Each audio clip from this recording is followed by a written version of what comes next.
This is episode 39 of the Life in Norway show. Around 10 years ago, Maria Amelie was a household name in Norway. Her book, Illegally Norwegian, documented her story of her teenage years and beyond as an illegal resident in Norway. The media storm around the book and her subsequent deportation ended up changing many minds and even the law on immigration in Norway. Maria was quickly offered a job and obtained a work permit to return. Today, Maria works on Startup Migrants, a book that has become a business with the aim of changing many more minds in Norway and all across Europe. I'm delighted to welcome Maria on the show today.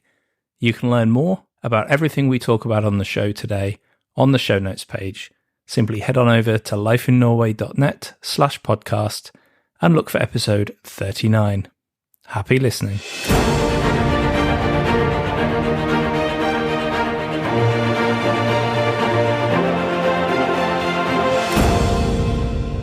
I'm joined today by Maria Amelie. She is, without doubt, one of the most famous immigrants here in Norway. And rather than introduce her and myself, I will ask Maria if you could introduce yourself and just explain your really interesting tale of how you came to be in Norway. Well, hello. Thank you so much for inviting me. My story is quite long, but I'll try to keep it short. I came to Norway as a refugee when I was 16 years old in 2002. And after a lot of struggle with applying for asylum, my family and I got a rejection letter, and we ended up actually staying in Norway because we had such an amazing support around us. So we stayed in Norway, and for the next 7 years, we lived without any documents. And that's a situation that I would never have imagined myself to be in. That led to me writing a book and my personal story of how it is to live without actually existing, without having any credit cards or documents or anything. And that book became quite popular in Norway, and it led to several demonstrations and a lot of discussion in the media, which eventually led to me being deported out of the country. But because there were so many people who were so on my side, or really was so engaged in this topic, on the topic of minor asylum seekers coming to Norway, that it led to a change in the Norwegian immigration law that allows some people to come back after they've been deported on a job permit and start working in Norway. So I usually say that I've never created so many. I haven't created so many jobs, but at least with this change in the law, it helps people who used to be refugees but have a job offer. It helps them to get permission to stay in the country much easier. And from the moment they get permission to stay, they can start working right away. So they are like taxpayers right away with this law. Otherwise, they would have been deported and actually banned from Norway and Schengen for many, many years, up till maybe even forever. It's definitely a positive change. And the book you wrote, Maria, it had a somewhat provocative title, Ulovlig norsk, which in English means illegally Norwegian or something like that. So with a title like that, was it your intention to raise awareness and make a change, or was that just an unintended consequence of publishing the book? That's a good question. I've experienced such a negative narrative around refugees for so many years while living in Norway. And every time I read something about refugees, it was only numbers. There were no people, no faces. So that's why I took this decision I didn't want to be one of the numbers that's just covered in darkness. I really wanted to tell my personal story. That's the only story I actually knew about, because I didn't know of anyone else with undocumented background in Norway. And I think that was being completely honest and transparent, and even putting my face on the book. That's what led to a change. But I didn't. I was hoping that it would lead to something, but I didn't dare to think so much about it because it was such a stressful and scary thing to do. When you look at the asylum process today, do you think it has changed a lot? And in particular, I'm wondering whether you've seen a change, given that we've had Fremskrittspartiet in government for 7 years. The Progress Party is the English translation. They're a sort of right-wing, fairly anti-immigrant political party here in Norway, for those that don't know. They've been a part of government, not anymore, but for most of the last 7 years. Has there been a change in that time? I haven't been following the asylum topic so closely, but I have been following migration topics in Norway and in the Nordics generally. And my experience, it has gotten worse, and it is difficult for, especially if you are a child and asylum seeker, it's tough. And Norway has been criticized by the both UN Torture Committee and also UN domains that focus on child and asylum. So they've got, because they have some of the most strictest policies on some parts of asylum system. But then at the same time, I've also been following what's happening in Denmark, which is, it seems like it can at times be bad in Norway, but it can be really, really bad asylum policies in Denmark. So everything, like, you have to compare it also to other countries. Mm. So, Maria, we've actually won the same award in our time here in Norway, the Startup Journalist of the Year award from the Nordic Startup Awards. I won in 2014. I think you won the year before or the year after. I can't quite remember. Yeah, the year after. Yeah. So we have some things in common there in terms of writing about tech startups in Norway. But I want to just go back to when you mentioned you were actually deported from Norway, and that there was a big media circus around that in terms of you being on the TV and filmed and so on. But it was actually journalism that sort of brought you back into the country. Could you explain a little bit about how you got started on that road? In the beginning, it seemed like such a coincidence, but afterwards, I realized that it was maybe meant to be for me to work with startups. And it's funny that you mentioned the award. I'm still very proud of it. And you started actually writing, I think, about startups even before me, because I got the award in 2015. And at the time, the startup scene was almost non-existent. So it was very quiet, and something was happening, something was brewing. And I, at the time, was working as a tech journalist. And that's a job that I ended up getting after I wrote my first book, after I was deported and I was allowed to come back to Norway. So I worked there for almost 4 years, and I was writing mostly about technology, but then I started discovering this startup thing. And I realized that there were more stories behind that than just technology of products that I was writing about. And I started to interview entrepreneurs and started to be part of the startup community. And which led me to writing a new book on where I interviewed some of the most successful Norwegian tech founders and told their story.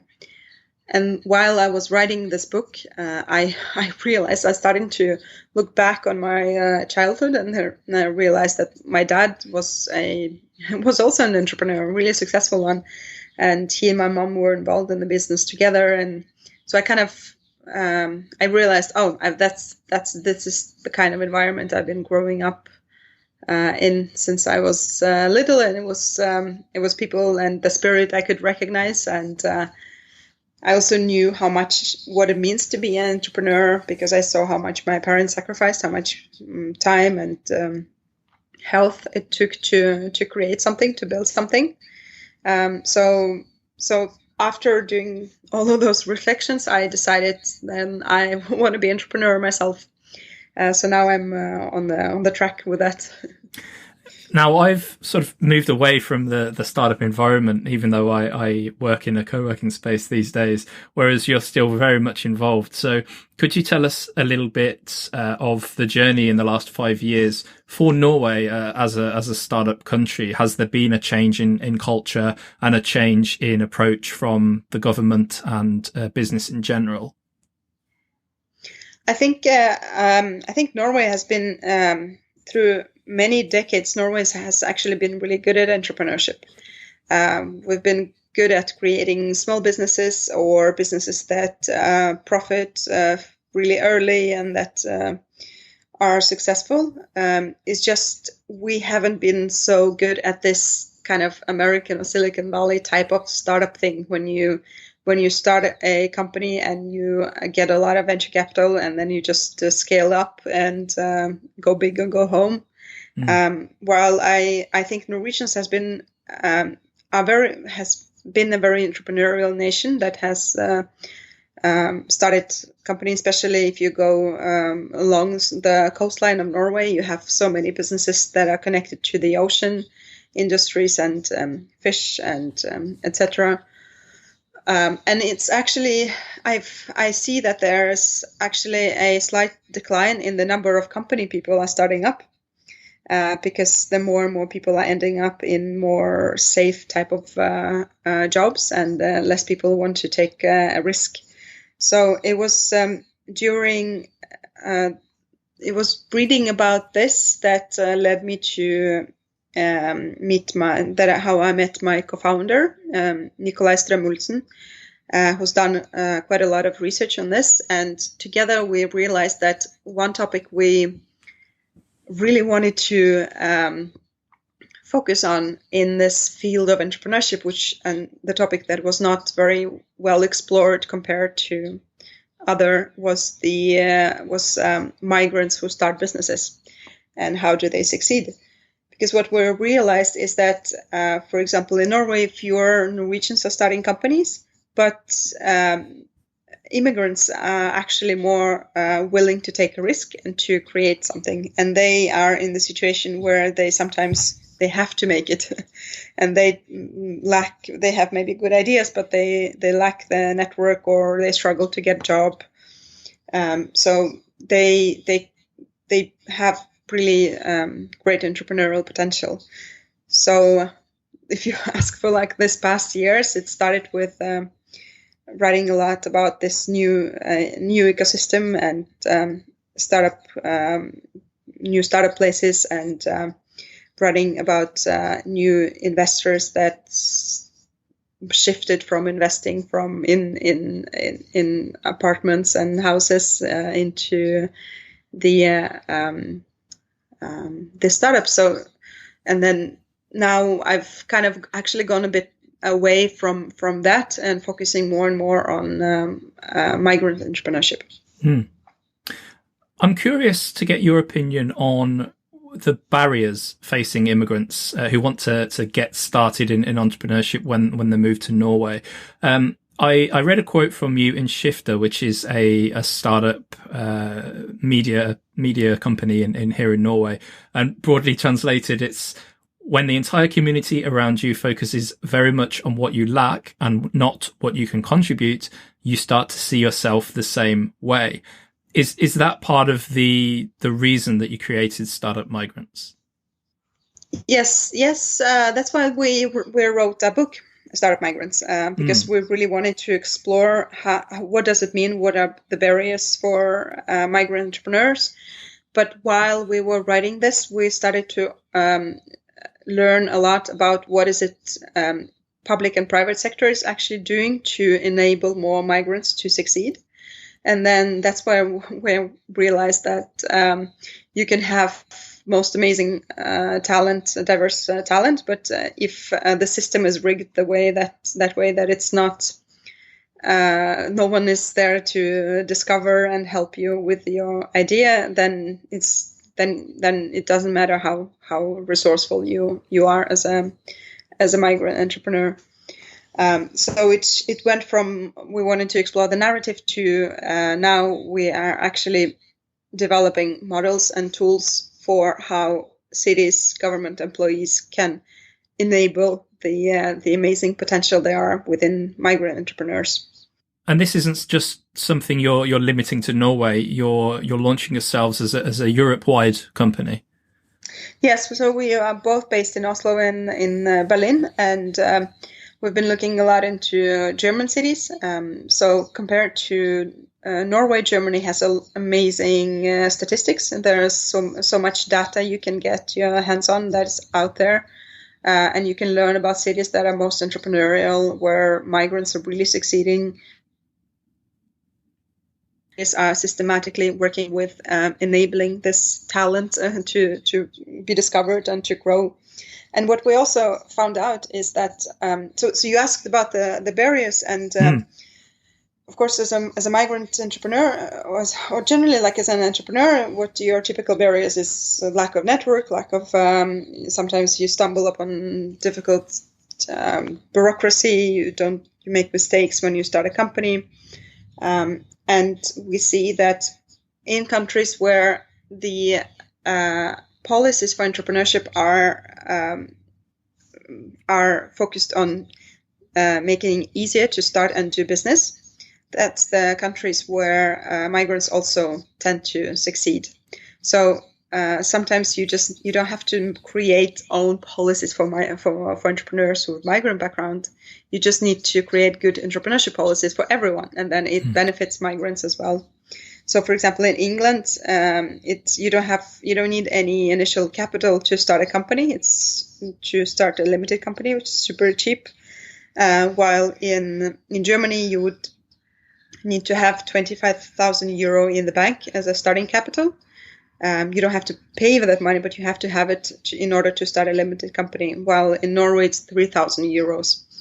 And we experienced that sometimes migrants, and I actually done this mistake myself. I misunderstood what it means, because I thought, oh my God, do I need to pay 3,000 euros to start a company? Right. But only and then I just decided, no, I'm not going to do a limited company right away. Although I spoke the language, I was well integrated, I understood everything. But I did this mistake, and we see that that's what often happens with migrant entrepreneurs, is that they start a wrong type of company, and then it becomes like a mistake that goes through there many times and makes them actually more vulnerable to changes if they are sick, if the company is going through tough times. If they want to hire someone, it's much better to do it with aksjeselskap or AS than with enkeltmannsforetak. So that's just, it can be small things like this, just what type of company you start. And then the other barriers is just we see that migrants have international background. They are often maybe part of a diaspora and have connections all over the world. There's always someone who knows someone, but they lack the network in the cities where they live locally, often in the business type of network. So local chamber of commerce in Norway are not very diverse. They lack. They're not much in contact with the migrant community and vice versa. And I don't think it's something they do. It just happens. Like, people are not aware of that. While we see migrants succeed often where they have access to, like for example in London, they have access to successful people within their own diaspora who can give them advice, who can give them initial investment, but they also have, maybe since the ecosystem is more global, then it's easier for them to succeed too, because then they can think more internationally. While in smaller cities or countries then that are not very global, then it's more difficult to succeed as a migrant if you don't have the local knowledge. Like if you end up in the coast of Norway and you've been working with shipping in Syria, then you can actually succeed in that city because the network is there and you already have some background knowledge. But if you haven't been working with any of this, then you have to start absolutely from scratch. Yeah. So, Maria, let's pretend that Miss Nyberg is listening. She's currently the Minister for Trade and Industry here in Norway. What's the one message you would give to her to make things easier for an immigrant looking to start a company here in Norway? Oh, that's something we've been giving some advice both to the Parliament and to several municipalities also here in Oslo. And on the local level, it's very important that I think every city has some kind of entrepreneurship service space where you can show up there and you can get help on how to create a company. And you can participate in a course that explains the most basic things of how it is to start a company. Because, like, for example, in Oslo, we don't have that kind of service, but we have it in Viken, and then people would have to. People are traveling from Oslo to Viken to do an entrepreneurship course, like super basic entrepreneurship course. So that gives results. I think Stavanger are really, and Bergen are good at that, at this kind of veiledertjeneste, or like a guiding service. And that's like on the local scale. That's and then on the bigger scale, we see that there are a lot that's possible to be done within a NAV system with the welfare office. They have something called dagpenger under etablering that you can get if you are unemployed. You can get money to start. You can get support to start a company. Mm-hmm. And our experience is that people who at NAV who work with this have often said no to ideas because they simply don't know who they can. How they don't have experience with entrepreneurship. I see. And I think they don't have to go to a course and learn a lot about entrepreneurship. But what they need to be aware of is basically who is who in the startup ecosystem and how we should connect those people who getting this welfare help from NAV with this booming startup ecosystem that we have. And that way so that they can get advisors and people who can properly evaluate and help them to write a business plan. And that's what's happening in Norway. Is that I think that's a big problem.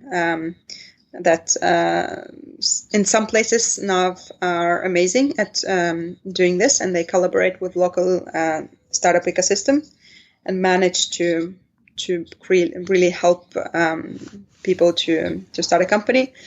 Well, in others, it's such a fragmented system that it's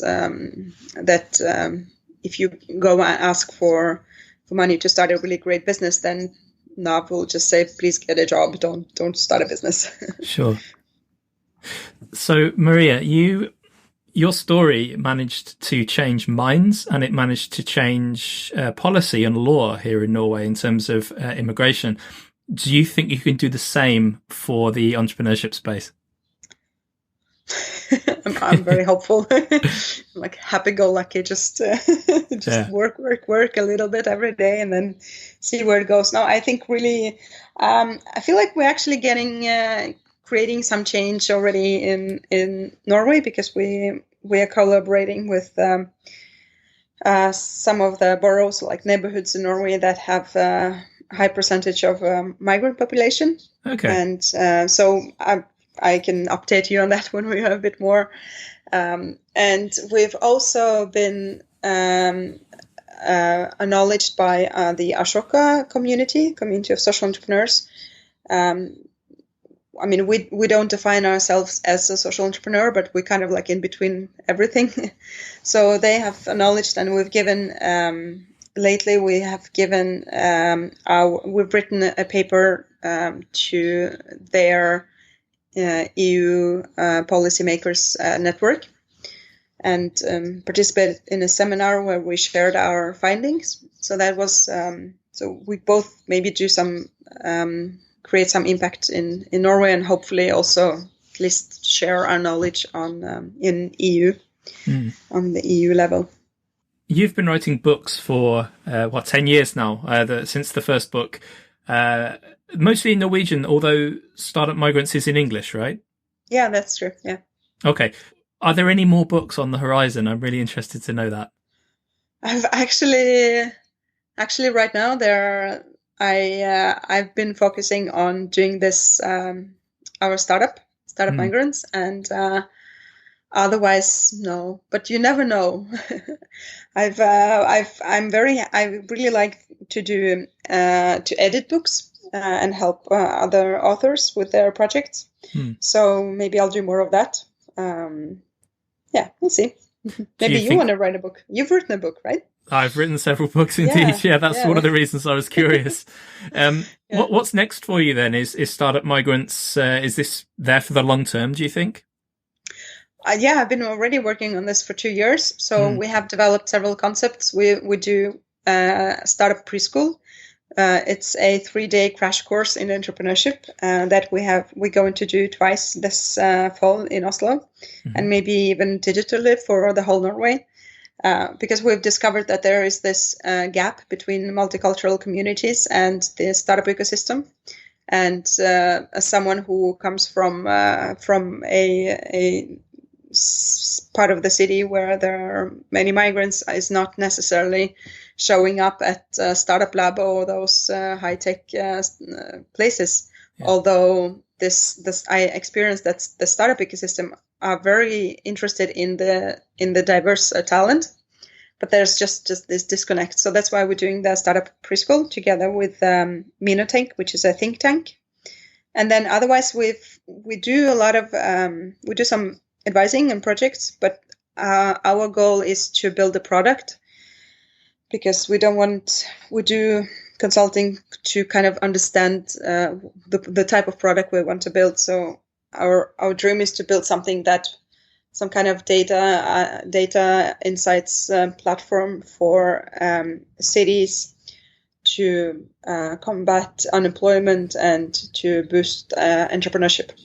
Maria, we are almost out of time, but I have 3 questions that I ask all guests that live in Norway, and I'm really super interested to get your answers to these. What do you think is the best thing about living here in Norway? I think there are many things, but the one thing I appreciate the most is safety. I feel very safe in Norway, and no matter how much money you have, that's something that you cannot just buy your way into when you're living in a country. It's something that shows how well the country works sometimes. So I really appreciate that I can just walk around in the city at 4 a.m. and then I'm going to be fine. With everything you went through 8 years ago or so, I'm interested to know now, what do you find the most challenging thing about living in Norway now? Yeah, there are those things too. I think sometimes I wish that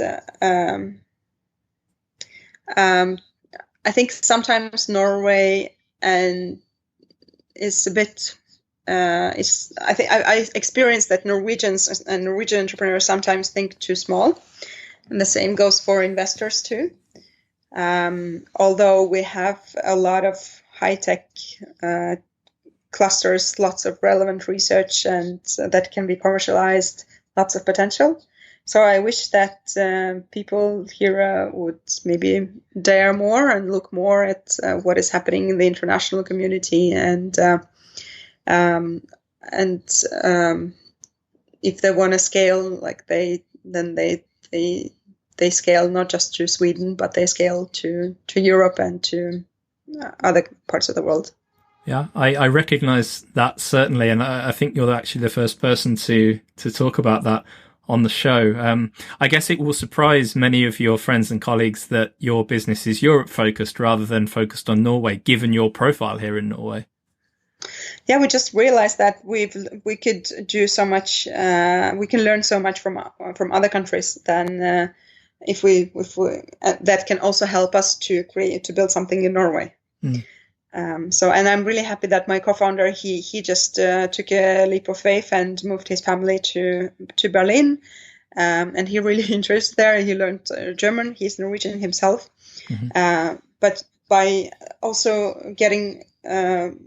I mean, the German business culture is so different from Norwegian, and in Norway it's very network based. You have to, you should know someone or get introduced to get foot in. While in Germany, he has experienced that it's so much easier to just reach out, send an email, and then you get a proper meeting with someone without you just being someone who knows someone.